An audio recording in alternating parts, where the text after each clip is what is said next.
Imperfect Thriving, Episode 48, The Little School of Big Change with Dr. Amy Johnson.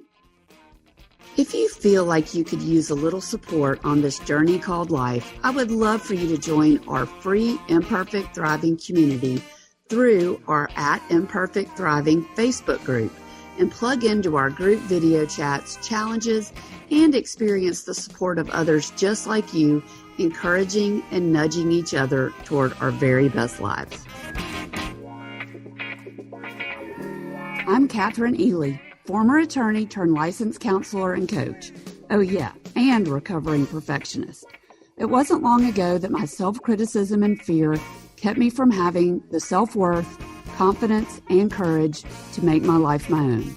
Through life lessons learned and by going back to school in my 40s, I am finally enjoying my life in a way I never thought possible, and it is amazing.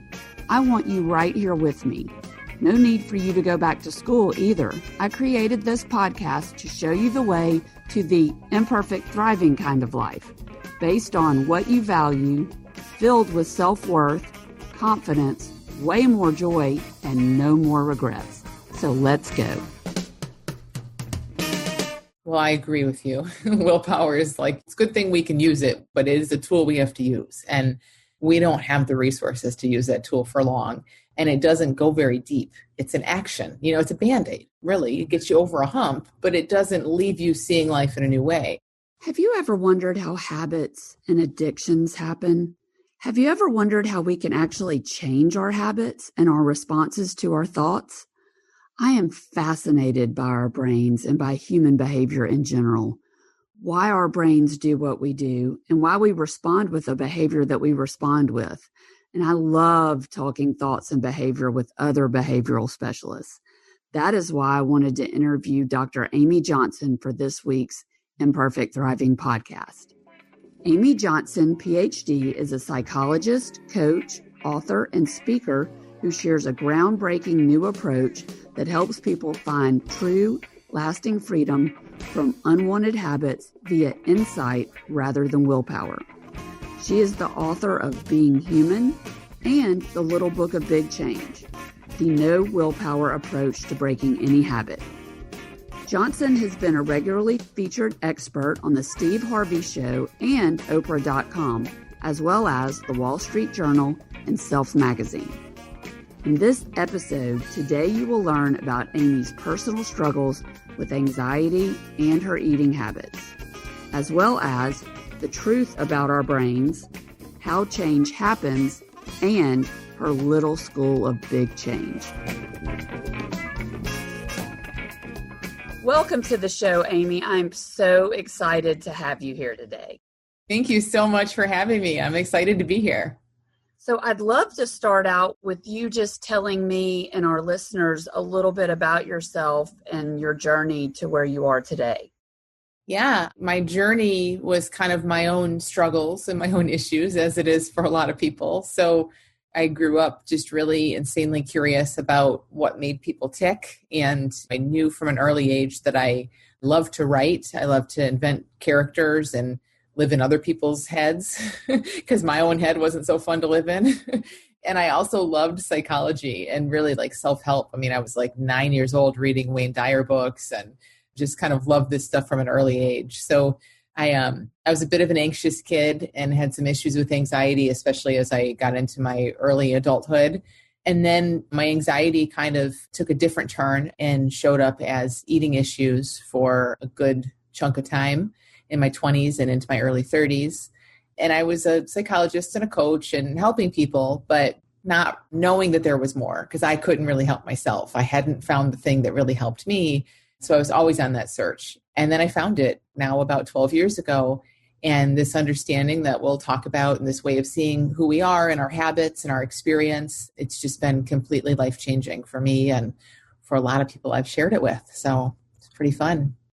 Well, yeah, I'm super excited to talk to you about that because I went on my own sort of anxiety journey. I didn't realize until I went back to school to become a counselor in my mid-40s that I had been living with anxiety and perfectionism my entire life. And that's what I help my clients with. So I'm dying to know your methods and your program, how would you say anxiety begins in us? What do you know about that? Yeah. Well, I think it begins for sure. There's a genetic passed down component sometimes, not always. But even then, what gets passed down is kind of maybe a different energy level in our bodies, maybe like the physiological differences. For sure, we learn how our parents and people around us react to life, react to things. And so we get a lot of that from a very early age. But I think when we really look at it, what's at the core of it is this pretty much near universal misunderstanding of our experience. We become spooked by ourselves. We feel something, we think something, and we absolutely take our thoughts and feelings as truth. And again, when I say we, I mean all humans, right? Yeah. No matter what you know, like we always do and we always will to some degree because we're wired, we're designed that way. So yeah, we feel uncomfortable or we have some scary thoughts. And then we get afraid of them and we give them so much power. And then this snowball starts. And when we don't know better, it's really, really hard to jump out of that snowball. We just get kind of carried away. Yes, and we begin living our lives in our head instead of in the present out in the world, right? Yes, absolutely. And then we have people telling us, oh, you're anxious. This is a problem. And for a person whose mind is already racing, now here's more problem. And then we get the labels and absolutely it all just kind of takes off. And it becomes a fear about having fear, ultimately. Yeah. Is there anything interesting you've noticed about habits and behavior during COVID times in particular? Yeah, I think understandably, a lot of people I've worked with have a little backslide or just are feeling like it's not all, but some where it's not even that they want to go back to the habit or anything like that, but it's again almost this like societal expectation, like everyone's sort of looking at us and we're all looking at each other saying, whoa, isn't this weird? Like, what the heck's going on? How are you doing? Which is great, of course, like we are being shaken by this, but we humans are designed for uncertainty. We're designed for change. Like we are incredibly resilient. And I think it's really easy to get caught up in the news and the hysteria and people checking in and other people suffering all over the place. And to sort of be like, it's all falling apart. I must be suffering too. When to kind of go back to those old coping mechanisms and comforts, even though what I'm hearing a lot of people tell me is like, it's so weird. I had a couple drinks because I got all caught up in what was happening and I thought I needed it. And then after my first drink, I realized I don't even like this anymore. Like, what am I doing? This doesn't help me, you know? So it's really cool to see that too, how it's almost like our mind wants to say the world is falling apart, grab something quick.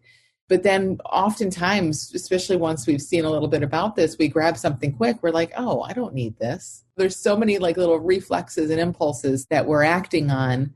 But truthfully, we're so designed to get through what we're going through. It's not always easy, but we handle it.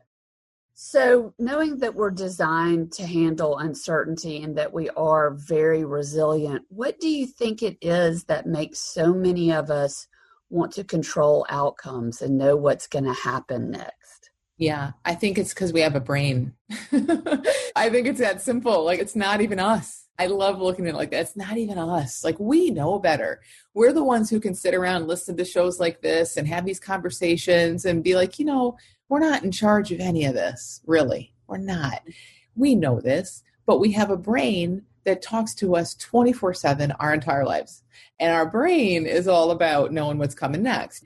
And even that, people might curse their brain when they hear that, but no, our brain loves us. Like, all it is a machine. We just need to love it and respect it, but also know it's just a machine. So it's just doing what it was designed to do, keep us alive no matter what. Yeah. And it hasn't changed much over history. So it used to be a lot of threats, and now there aren't so many, but our brain still thinks there are. Yeah, and it triggers our body to the fight or flight, right? I mean, it's always looking out for problems to solve for us, even when there aren't problems. Exactly. And uncertainty, like what we're going through now is a big one for the brain. I mean, it hates that. So, yeah. So tell me, what do we need to start with to make big change happen? Yeah, I think probably all change comes from what I often call like a sea change. like seeing things differently. Now we can force change in the short term, right? So we could all go on a diet or not drink or not smoke for a few, whatever. We can make ourselves do things, but to really be changed, to really feel like to get to a point where what we're looking for feels natural and it's just how we live our lives now. It's about a sea change. And that's really about, I think, getting curious about like what we're saying here. Like, who are we beyond all of this thoughts and feelings, beyond how our brain talks? And a big part of that is seeing how our brain talks, because it is so compelling and so loud, and it's been there forever, that we'll get caught up in it very easily. We'll get duped by it. But I think once we get a little bit of a feel for, yeah, we have a brain that's always trying to protect us and scare us, but we don't need to listen to that. Let it do its job. There's a different source of common sense, wisdom, resourcefulness that we can always look toward to like just really guide us in a moment. That's where I think like any kind of big change really starts to happen for people, because they now are less caught up in the dramatics of a brain and they're more grounded in something that's more sure. And from there, oh my gosh, I mean, every choice, everything looks different. Yeah, absolutely. I work with clients a lot about trusting themselves to be able to make decisions. Yeah. And I think that part of it is we'll focus on the 8 different domains of our lives and what we value, what our why is in each. And when you know that, it becomes easier to make decisions and disregard the chatter of the brain. Yeah. How do you help clients sort of recognize and disregard the unhelpful chatter? Yeah. Really by coming to know it intimately, like see how it works and how it is the same for all of us. I have a new book coming out soon, and this is not going to be the title, but this is what I wanted the title to be, was That's Just What Minds Do. Because we're constantly talking about, oh yeah, when your mind's off comparing you to everyone else, when it's off worrying, when it's off problem solving, when it's off doing these things, yeah, that's what a brain does. That has nothing to do with you. Really, it has nothing to do with your choice. Like you said, it has nothing to do with any of those 8 areas of your life. It is just a machine doing what a machine does. So yeah, I think that those conversations where we get really familiar with how all brains work are amazing, because all of a sudden it's not personal. When our mind is talking to us, and when it talks to us, it uses our details. It's not just chattering. It's like, so-and-so said this about you and you should be here in your life. And it brings in so much stuff that it's such a compelling story. But when we sort of see, oh yeah, that's what everybody's mind is doing in their own way, I think it takes a lot of the power away. Right. It's no longer, oh my gosh, am I going crazy? This is a normal thing. Yes, exactly. So yeah, normalizing it is a big deal. So you were talking earlier about diets and changing things briefly. And I've noticed with my clients that willpower and grit can only get you so far when you are trying to change how you do things. How do you help clients break old habits and create new habits? Yeah. Well, I agree with you. Willpower is like, it's a good thing we can use it, but it is a tool we have to use. And we don't have the resources to use that tool for long. And it doesn't go very deep. It's an action. It's a Band-Aid, really. It gets you over a hump, but it doesn't leave you seeing life in a new way. It's so much of what we've been talking about here so far is like exploring with people that we are habit-free and anxiety-free and depression-free and all of that by nature. Like when our mind settles down, if any one of us just got into a deep meditation or just as we're falling asleep at night, it doesn't have to be a practice at all. We have these moments where our mind is just kind of quiet. We don't have habits in those moments. Even if you're wildly addicted to something, everyone I've ever worked with who has like a major addiction even, they have moments where using their substance is nowhere on their mind, because that's them. That's them being them. Their mind is kind of quiet. So what that shows us is that we do have habits and anxiety and all of that, but it's thought that's doing that. It's just when our mind gets revved up. And then like we've been saying, when we get tangled up in that, we listen to it because it's talking about us and it's scary and all of that. So seeing that we are habit-free by nature and just noticing how thought comes and goes. We don't need to manage our thoughts. Like, it comes and goes. It'll come and scream at you, and 2 minutes later, it's telling you, you look great today. Like, it's all over the place. And so just exploring these things really gives people a sense of freedom and just sort of feeling like, okay, I don't need to not be human. My mind's going to do whatever my mind does, but I can sit and watch it. I also don't need to let it boss me around so much. And that's huge. It's really everything when it comes to a habit, because our habits are, we know better. We don't want to be doing this thing, but we feel bossed around by our mind. Yeah, absolutely. There's learning and appreciation for the fact that thoughts come and go, and we don't have to control them. We just don't need to get tangled up in them in the belief that they define us, that they are real, that they are true. Yes. How do you help clients do that? We do it by conversation, by exploring it. Really, that's it. I mean, it's a series of deep conversations. And my favorite way, how I work with people personally these days is in my little school of big change. And so it's all in a group setting. And so it's a couple hundred other people just like them who have a variety of things, who are saying, yeah, but what about my depression? Or what about my uncertainty? Or what about my binge eating habit? What about my smoking habit? And when we can look at all of these different things and see, yeah, they're all the same. You're habit free. Your mind gets revved up. It says, give me that thing so I can feel better. But even if you don't give it that thing, your mind will settle down. It's so hard in isolation when we're just alone in our own heads. It's near impossible to not get caught up in that. But Yeah. I think there's a lot of ways to do it. But when we're in a conversation and really in a group too, people start to see, oh, your mind does that too. Oh, it does settle down, and so we learn so much from each other that way. Yeah, absolutely. It's kind of like riding the wave, knowing that it's going to come, but also knowing that it's going to go. Yeah. And that the wave is safe. It's not like we have to white knuckle through the wave. It's like coming to see, oh yeah, there's waves every day, all day in life. There are waves. Yes, so many clients that I work with who have anxiety or depression are telling themselves, their brains are telling them that they can't handle whatever emotion or whatever thought is coming. Yes. And that is what is keeping them stuck where they are, helpless, believing that they can't do it. So that is one thing that I work on changing, is accepting the emotion as it comes and feeling it so that you can teach yourself it is going to come and go, and I can sit here and handle it. Yeah, exactly. So very cool. Tell me a little bit more about the Little School of Big Change.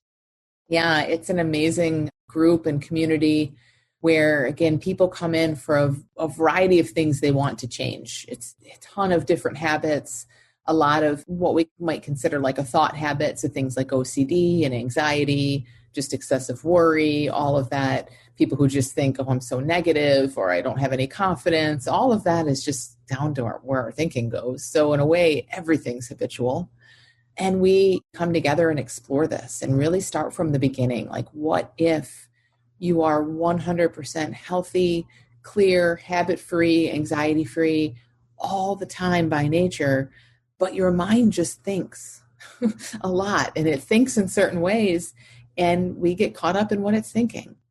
And that's it. I mean, that's the basic sort of premise. And then we just spend 6 weeks diving into that until it becomes an absolute truth for people. So it's so cool. It's very much what you just said too, is so important. We are designed to just handle, it's just energy, thoughts, feelings, right? It's just energy moving through us. But our mind thinks we can't. So we have this horrible experience of it. Our mind is over there saying, I can't handle this. And so there's all that resistance, and we still handle it. I mean, look, people don't die from feelings. Feelings move through us. We always handle it. But I think what you said is so key, that when we can see that we can handle it, not only can we always do handle it. And it's just our mind saying we can't. Oh, it just gets so much easier. Yeah, truly. So would it be okay for me to ask you about your eating and your struggles when you were younger, and sort of what helped you come out on the other side? Because I think that would be really powerful for us to hear. Yeah, I was binge eating and bulimic for about 8 years. And at that point, what I knew was more of the therapy side of things and more of the active what I might call the active self-help, like changing my thoughts, like looking at the content of all my thoughts. What am I thinking and why? And let me turn it around. And it was my attempted recovery, which went on for 8 years, was a full-time job. And it didn't really get me. I mean, it helped my life in some way because I think a lot of those things do have benefits, but it didn't help my eating disorder. And what finally helped me was a couple things. One, seeing something just at a brain level, kind of like we've been sharing, like my brain was taught by me innocently to produce these cravings for binges. And that's because I would feel bad, whatever that means. I have all this horrible emotion. And often it came on the heels of restricting my food. So I would starve and kill myself through workouts and feel horrible, obviously. And then my brain would say, no more of this. You go eat some food and you better eat a lot of it really quickly. And so it's like, when I could finally back up, I was so caught up in that. It just looked like a problem and a weakness the whole way through.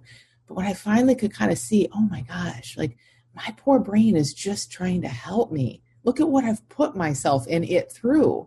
It's just trying to help me. I saw that all the dopamine hits and happy chemicals that would happen when I would binge, my brain was taking that as evidence of like, oh, this is good. Let's do this more. So I kind of got a feel for how all that was working. And that the reason that was so helpful, I think, is because all of a sudden, this habit had nothing to do with me. It wasn't that I had no discipline. It wasn't that I was some kind of loser, that I couldn't get myself out of it.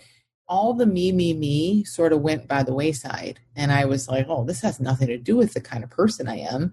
I just have a brain. This is what I've done to it. So that was huge. And from there, I began to see when my brain would demand food, like, oh, yeah, you're just doing what you're taught to do. But rather than thinking that when I fed it, it would settle down, I started to see, again, what we've been saying, that no, it settles down on its own. And I knew that from my panic attacks. I could have a massive panic attack that might last 10 minutes, which felt like 10 hours. But even in that time, it always settled down. It always changed on its own. And when I saw that was also true of my urges, oh my gosh, it was just such a rush. It was like, wow, so I can feel this and think it's going to last forever and have my body moving toward food, but I can actually just watch the whole thing happen and it will completely settle down on its own, no action needed. And then I just started playing with that. It was awesome. Wow, that is an amazing story. Do you remember what thoughts you had that led you to that anxiety and to wanting to control your eating? I don't remember a lot of them. I mean, there were a lot of little specific thoughts. A lot of it was since I was in that cycle, that kind of binge restrict cycle, I would just work myself so hard physically, going to boot camp classes with no food. And it was just insane. And that just felt like punishment. I needed to do that to myself to be okay, which is nuts. And then as soon as I would go to the other end, which thankfully I did, again, because no one can starve themselves, my brain would try to protect me. Then I just felt like a big loser because I couldn't keep up the toughness. So like I vaguely remember all that, but a lot of times it was more of just this kind of wordless feeling of just being lost, just feeling like horrible. And then these ideas would come in to help me feel better. And that's another piece of this that I love, is seeing, that our wisdom is always there for us. And I didn't recognize it as that. But even an idea like, hey, go eat something, I thought that was a massive problem because my mind said, don't eat. But that, gosh, I mean, look how much wisdom is in that. It was trying to help me feel better. It was trying to keep me alive. So a lot of it was more of a feeling than the words that I remember. Yeah, so it's really just about turning down the static so that we can really listen to ourselves. Yeah, and seeing when we feel bad, like maybe you just feel bad. You don't even know why. You don't know what words are in your head. But when we feel bad, that's always showing us that our mind is talking. We might not hear it, but feeling bad is not our nature. So always, if you just wake up in a funk or you're feeling depressed or hopeless, you might not know what your mind is thinking, but your mind is thinking. And I think that is, yeah, absolutely. It may have become automatic at that point, but it is telling you something that's creating that emotion. Yeah, for sure. So now I'm wondering if we could do a little bit of a fun lightning round. Yeah, cool. Beyonce or Lady Gaga? Beyonce. Sumo wrestling or NASCAR? Ooh, sumo. Do you have a role model or someone that you looked up to when you were younger? I idolized every teacher I had. I always wanted to be that kind teacher, especially the ones that like saw the good in all the students. Yeah. And hence your school, right? Yeah. That's awesome. So is there anything you do every day without fail besides the normal things that we all do, like brush our teeth? Well, check my email. That's a horrible answer. I kind of wish that wasn't the answer. I for sure check my email every day, even on vacation usually. I love to go for walks. It's like my happy place. So I do miss a day here and there because of weather usually, but walking, it's hard to hold me back from that. Yeah, definitely.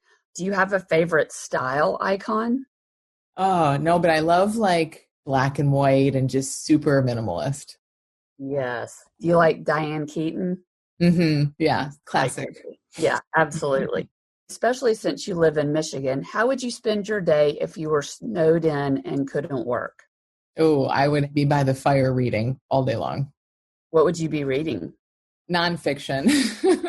I don't read a lot of fiction, but I love like Malcolm Gladwell type of books, like scientific stuff, but not heavy, fun kind of light stuff like that. As light as nonfiction can be.